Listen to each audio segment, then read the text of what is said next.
Oh, whoa! What's this? Huh? Oh, whoa. We're playing more Dream Daddy Woo X3. Who? Damien, Brian, or Ja? Oh, we did Ja. So Brian, Damien, Brian. Go easy on these two things. Brian. Oh my god, you fucking madman. Get the hard shit over with. Call someone if you're thinking about them. Oh, I have a message from Brian. Of course, this affects me too. Uh-huh. This is us pointing knives at both our fucking necks. If you stab, I'll stab. You have a message to read. Oh no, that's me. That's hey, idiot. Daisy and I are going fishing tomorrow. You in or out? Oh no, I've been dreading this day. I accidentally boasted about my abilities as a fisherman to Brian, and now he's challenging me to another dad-off. I've been doing my fishing research online, but I'm nowhere close to being an expert. Still, though, I have to accept. I type back to Brian. Sounds great, man. Super excited to catch all those fish. Make sure your mower is in good working order because you're gonna be all over my lawn this weekend. That'll show him. Brian responds back, letting me know that tomorrow he'll pick us up in an hour. I had previously forgotten existed. Man, that's gonna be a rough start. Amanda comes into the room from the kitchen, eating a cheese stick by biting it off piece by piece like some kind of monster. I didn't raise you like that. What? It's called string cheese, not chompy cheese, for a reason, Amanda. Did you just call me in here to criticize my controversial string cheese eating technique, or what? No, Amanda. We have to go fishing tomorrow. Well, you have to go fishing. I get to play with Brian's dog. How do I become a master of fishing overnight? You went fishing in the Girl Scouts, didn't you? Nope. My stint in the Scouts was brief and purely transactional. I thought I could get free cookies, but I didn't know that I had to, be outside and tie knots and stuff. But I have to beat Brian. Dad, let me tell you a story all about how my wife got flipped upside down. I don't remember being nearly as many Fresh Prince references in our last playthrough of this. Do you remember last summer how I applied for a job at that coffee shop across town? Give me a refresher. During the interview, they asked me if I knew how to work an espresso machine, and I really wanted the job, so I lied and said yes. On that first morning, there was a line out the door, and within half an hour, I severely burned my hand, and they told me to go home and never come back. I still have a scar from that. Of course I remember. What does this have to do with fishing? The buoyant is a metaphor, Dad. I don't get it. You can lead a horse to water. What do horses have to do with fish and burns? Dad, please. I don't get your obsession with competing against Brian. You wouldn't understand. It's a dad thing. All the dad things. Please try explaining it to me. That one got you? Why are you so retarded? I just speak faster than I read. Clearly. Okay. Brian just thinks that he's so much better than me, and he purposely reminds me of whatever he can. It's like he has 1-to-1... Why are you retarded? It's like he has to one-up me. I have to beat him at his own game. Is that what you think is happening here? No, Amanda. Okay, good. I know that's what's happening. Alright, Pops. We should both be getting some sleep. See you in the morning. Night, Panda. I brush my teeth and throw on some pajamas. I climb into bed, set my alarm, and close my eyes. Okay, sleep.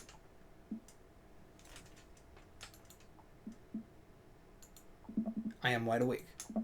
I can't help but think about the last time I went fishing, hoping that there's something I can glean from it to give me an edge over Brian. I was about 9 years old. My dad woke me up one morning and told me to get dressed and meet him downstairs. It was still dark out. I had no idea what was going on, but before I knew it, we were both alone on a freezing cold lake. I had to sit there for hours while it got hot and muggy, the air thick with bugs. I picked up mosquito bites while my dad sat in stony silence, fishing pole in one hand and beer in the other. We didn't catch anything. On the long drive home, my father bought me a pack of cigarettes and didn't say a thing. That didn't help, and I think I have some repressed sadness about my father. I'll deal with that later. I'm sitting on a boat in the middle of a body of water. I can't see any land, but I know it's a lake. The water is placid and still. I am holding a fishing pole. I don't understand why it feels like my life depends on catching a fish right now. I cast my lure into the water and wait. And wait. And wait. My whole being is filled with hopelessness as I watch the line disappear into the depths below. You used the wrong lure. I look up and see my father, just as he looked that one cold morning, disapproving. I'm panicking now. I pull the lure up and try to grab a different one, but all of the lures in my tackle box are the exact same. I look up to my father for guidance. I guess the grandmother we were talking about earlier was on the father's side. But he's gone. I try casting again, but I can't hold my footing. My boat tips over, and I fall into the water. Sinking further and further, I see the multitudes of fish that have been lying just below the surface, all swimming around me as if to taunt me. Do you think Gorkrup's father is just a Gorkrup but with like a red headband? Yeah, and his name is Bardrup. Bardrup? One fish swims up to me. He has Brian's eyes. Yeah. You gotta use the neutral buoyancy lure if you're gonna catch trout, buddy. I jolt awake to the sound of my alarm. Alright. It's fishing day. Somebody's biting. That would explain the weird dream. I groggily slip on clothes and get ready. The fish crawls up to me. The rich character. I spot Amanda's door half open and see her still curled up in a mountain of blankets. Walking over to her bed, I give her a tiny kiss on the forehead. I'm not doing it. Okay. I wasn't expecting it. Fishing day, kiddo. You ready? No. Well, you gotta get up. I can't do this without you. Also, stop sleeping in your clothes. Amanda pulls her comforter over her head.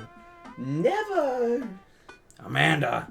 I'll get up in a minute. Alright, Brian should be here in 20, so you better not just go back to sleep. Amanda sticks her hand through the blanket to wave me away. I leave her room and make myself some coffee and another cup with lots of cream and sugar for Amanda whenever she gets up. Amanda eventually wanders in and chugs her coffee while I do word jumbles. I hear the doorbell ring. That must be Brian. Still rubbing our eyes, we walk outside to see Brian. He's decked out in fishing gear. Daisy's falling asleep next to him. Me. Early bird gets the worm, buddy. You ready to fish? I was born ready. My eyes narrow in on Brian. It's a good day to die. Hop on in, guys. Let's get this fishing party started. I walk over to the driver's side door and open it. Woof, woof, woof. I'm the next Jim Carrey. Brian's dog immediately hops into the driver's seat, wagging his tail furiously. Can I see your license, sir? Maxwell, let Gorkrup sit. Maxwell obediently hops into the back to cuddle with Daisy. Amanda settles in next to Maxwell and Daisy and immediately falls asleep. You ready for an adventure? I'm ready for glory. I struggle to stay awake as we drive to the outskirts of town. Country music plays quietly for... Been a long, long time since I saw my baby girl in the backseat of my pickup in the back town of the country road. And then Brian looks in the back seat and they're gone. been a long, Been a long, long time since everybody loved me. I'm sitting by myself drinking a cold drum whiskey, and I know that my boots could get all the ladies, but I'm sitting here all by myself. Leighton told me.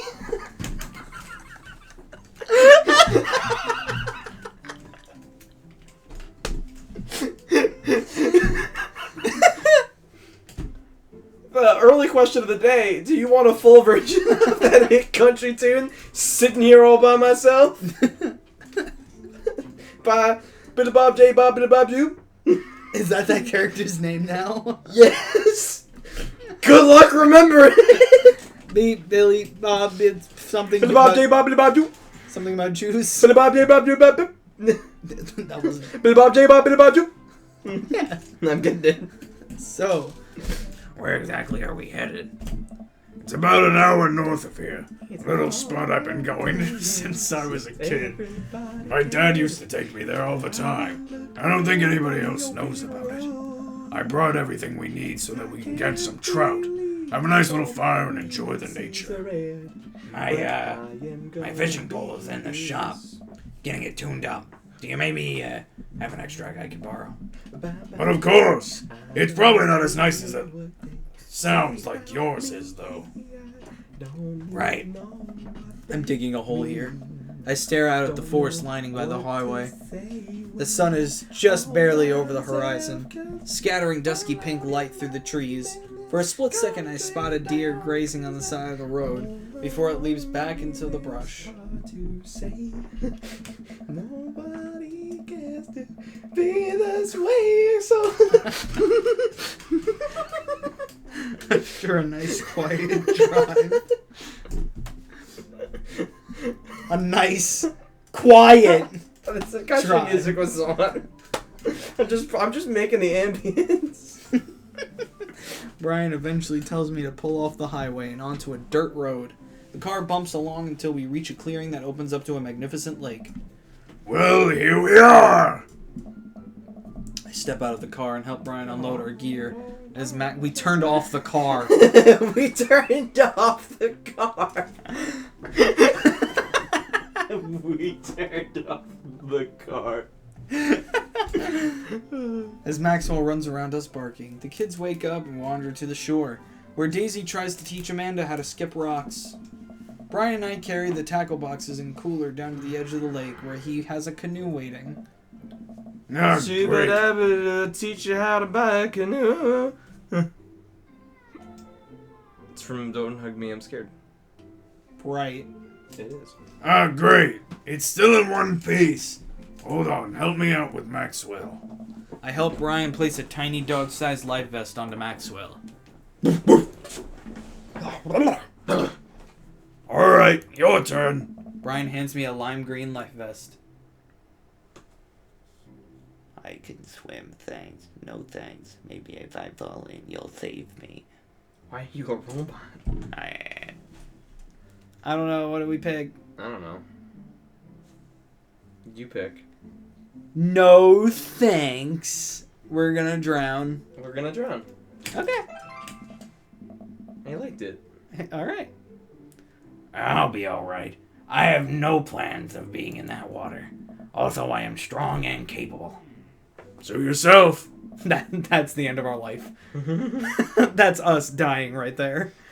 I mean, Amanda looks so pissed. Why didn't you put it on? You're gonna die. You're gonna die.